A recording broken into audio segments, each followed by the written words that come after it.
Добрый день, вы смотрите новости и коротко о главных событиях. Просьба принята и исполнена. Результаты проделанной работы по обращению жителей Карабулака к главе республики. В выпуске.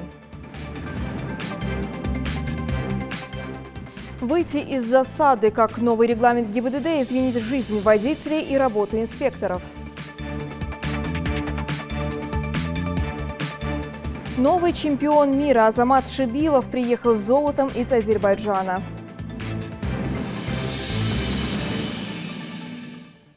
Программа «Диалог с народом» для многих жителей стала удобным и эффективным способом решить свою проблему. Сотни обращений, поступающие в адрес главы региона, изучает специальная комиссия при правительстве республики.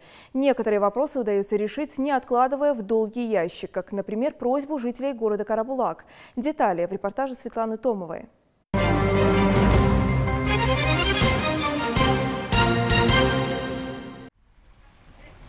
Новый парк в Карабулаке построен в честь 25-летия республики. Эту миссию взял на себя инвестор. Правда, сам подъезд к парку тоже требовал рабочих рук.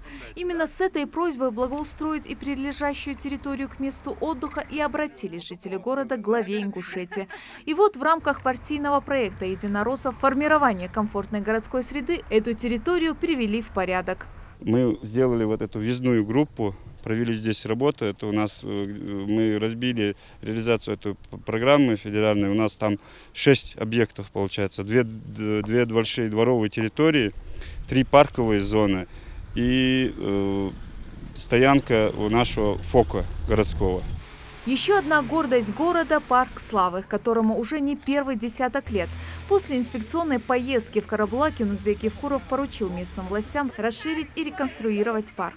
Как раз, вы знаете, по федеральной программе целевой формирования современной городской среды, так получилось, мы и включили, и выполнили и поручения главы, и пожелания, отнеслись к пониманию пожеланий граждан. Поэтому мы вот эту часть парковой зоны, парка славы, включили эту программу и провели вот эти работы, которые вы сейчас видите.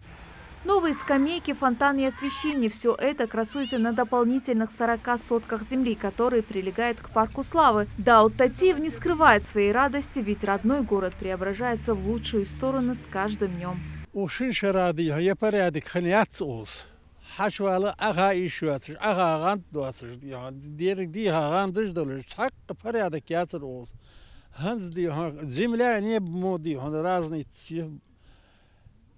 Цене хозье, ваметик эздие, а вот я цене гандежде, а то они каст хабуаш, хуеш, малеш, хам ища, валш хакмишбе, тхоч ряз да бакинах. А у жителей улиц Джабагиева, Нефтяная и Асканова после обращения на программу «Диалог с народом» во дворах наконец появились детские площадки. Работы здесь еще ведутся, но до конца октября должны завершить. Радости детей нет предела. Мадина Аушева с появлением игровой площадки после школы время до самого вечера проводит здесь. Я прихожу вся после школы, потому что здесь очень красиво, и мне нравятся эти горки, как все здесь обустроено. Раньше этого не было, только было те площадки, которые уже давно построили. Я уже довольна тем, что здесь очень много горок и сделали разные вещи. Но я знаю, что здесь еще хотят карусель достроить. Как исполняется поручение главы республики, оценила руководитель приемной администрации главы и правительства. Мы стали свидетелями того, как происходит благоустройство города Карабулак. Ведь немало обращений в приемную на имя главы поступает именно по этому поводу. И Нузбек Бамадгиреевич уделяет особое внимание этой проблеме, результат чего мы можем лицезреть сегодня. Благоустройство парков и дворов в Карабулаке – еще одно доказательство тому, что вопросы жителей, обратившиеся к главе Ингушетии, в очередной раз не остаются без ответа. Светлана Томова, Магомед Урусханов. Новости 24. Защитить молодежь и предостеречь от необдуманного шага. С такой целью прошла встреча представителей управления по делам религии со школьниками Альгети. Говорили об одной из самых глобальных проблем человечества – экстремизме и терроризме.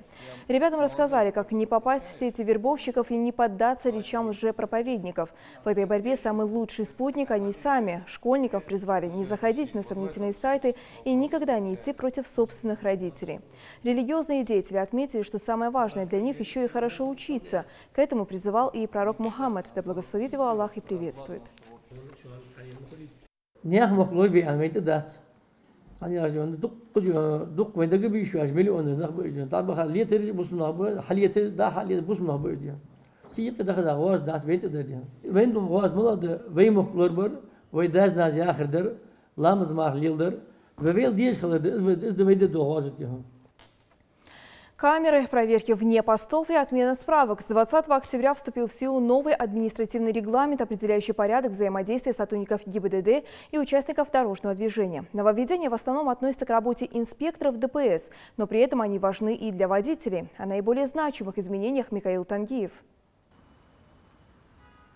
Административный регламент – это внутренний приказ МВД. По сути, инструкция для инспекторов, как вести себя с водителями.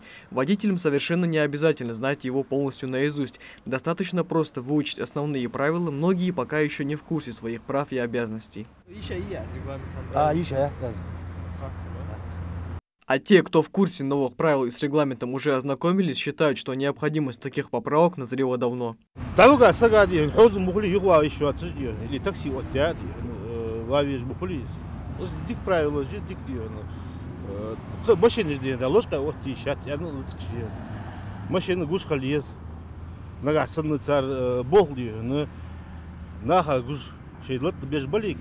Машины гуш халиез.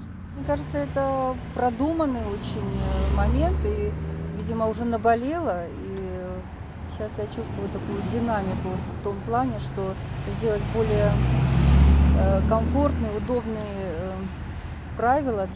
Одно из первых изменений – справка о ДТП, которые получали участники аварии. Она сотрудниками ГИБДД больше выдаваться не будет. Изменения будут вноситься в протоколе при составлении процессуального документа, протокол или постановление административного правонарушения. В них будут указываться транспортные средства, участники и технические повреждения транспортных средств, попавшего в ДТП. До сих пор останавливать машину для проверки документов инспектор мог только на посту. Исключение составляли лишь те случаи, когда автомобиль был угнан или в случае спецоперации по поимке преступника. В новом регламенте в это положение также внесли поправки. Теперь по новому закону 664 любой сотрудник полиции может при несении службы как на патрульном автомобиле, пешком или же на мотоцикле останавливать транспортное средство чисто для проверки документов. Что касается злостных нарушителей ПДД, с 20 октября сотрудниками ГИБДД не изымаются права сразу же. Вместо этого водителям дается 3 дня, чтобы самим передать их в отделение после выписанного протокола. Таким образом, инспекторы надеются на добропорядочность водителей. Перемены коснулись и в частности регистрационно-экзаменационной деятельности. Есть поправки при сдаче экзамена на получение прав вождения определенной категории. То, что касается тех кандидатов-водителей, которые хотели получить категорию А, то есть управление мототранспортом, они должны сдавать дополнительное упражнение, это скоростное маневрирование. То, что касается водителей категории Б, это легкового, С грузового и Д автобусов, то одним из упражнений, которое являлось постановка транспортного средства с задним ходом в бокс, там предусмотрено уже использование задней передачи однократно. То есть уже второй раз он уже включить эту передачу не может. Тогда уже будет изменение в траектории движения, что оценка выставляется «не сдал». Новые изменения призваны облегчить различные ситуации на дорогах для водителей и инспекторов. Но в любом случае нужно внимательно следить за всеми нововведениями в административном регламенте ГИБДД. Микаил Тангиев, Габор Чакиев, Новости 24. Сотрудники ГИБДД провели в Назране очередную профилактическую акцию, акцентирующую внимание на детей пешеходов и пассажиров. Такие акции сотрудники ГИБДД чаще всего проводят на участках с высокой аварийностью. На этот раз выбрали район 2-й Назрановской школы. В рейде приняли участие волонтеры, студенты автошколы Йовлой. Ребята раздавали водителям памятки, клеили наклейки, агитирующие соблюдать ПДД и перевозить детей правильно. Чаще всего водители перевозят до 2 и более детей на переднем сидении без специальных автокресел, что в лучшем случае оборачивается серьезными травмами при ДТП. За 9 месяцев текущего года у нас зарегистрировано 155 ДТП, в которых 57 человек погибло и 262 человека ранены. Из этой статистики мы берем детскую статистику, это 21 ДТП, 2 погибших и 25 раненых. Если же взять внимание отдельно на октябрь месяц текущего года, у нас уже зарегистрировано 7 ДТП, у нас 1 погибший ребенок и 6 раненых. Научимся использовать бумагу рационально. Таков основной тезис международной безбумажной кампании, которая ежегодно проходит осенью по всему миру. Традиционно она проводилась в 4-й четверг октября, но в 2015 году ряд стран перенесли дату празднования до начала ноября. В нашей стране День без бумаги сохранил традицию и отмечается по старой дате. В этот день ведущие компании из разных областей экономики объединяются, чтобы поделиться личным опытом сокращения нерационального расхода бумаги и провести собственные акции поддержки. Цель Международного дня без бумаги – показать на реальных примерах, как и с помощью каких технологий каждая организация может внести свой вклад в сохранение природных ресурсов и привлечение внимания компаний и людей по всему миру к современным безбумажным технологиям.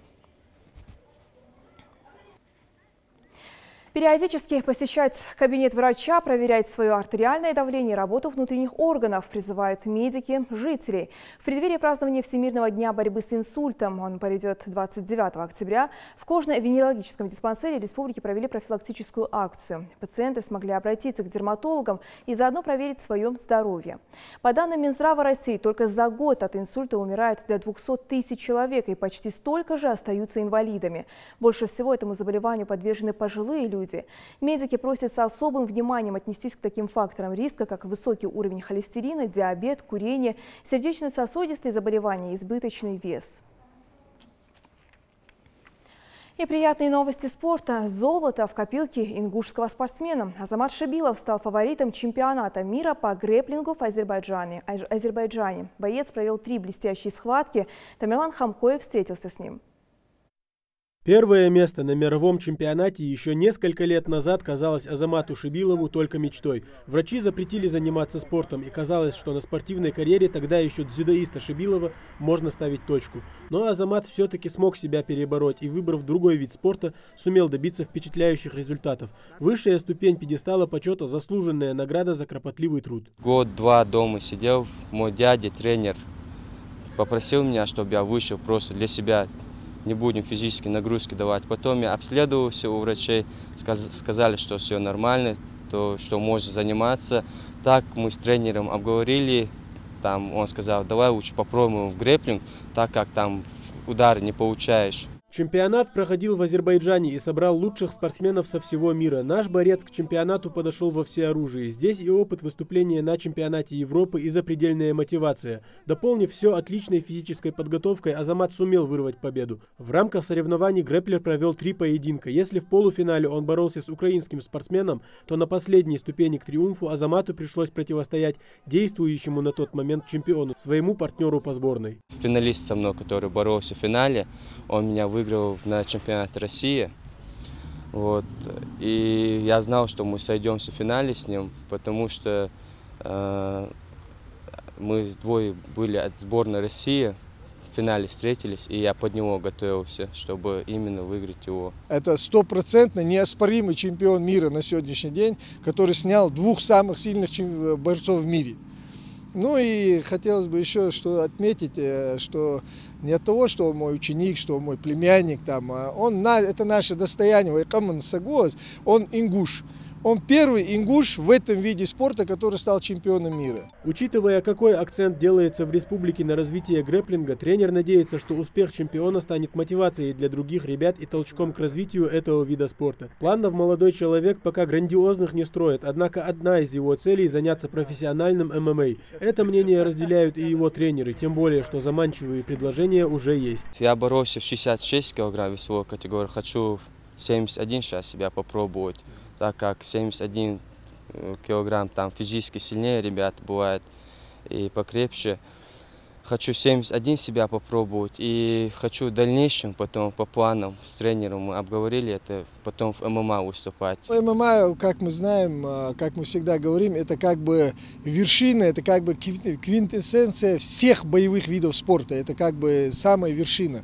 Туда надо подходить, имея какую-то базу. Вот как вы говорите, это боксерская, борцовская какая-то база должна быть. Ребята, которые имеют такую базу, им уже единственное, вот ударнику нужно поставить борьбу, борцу поставить ударник.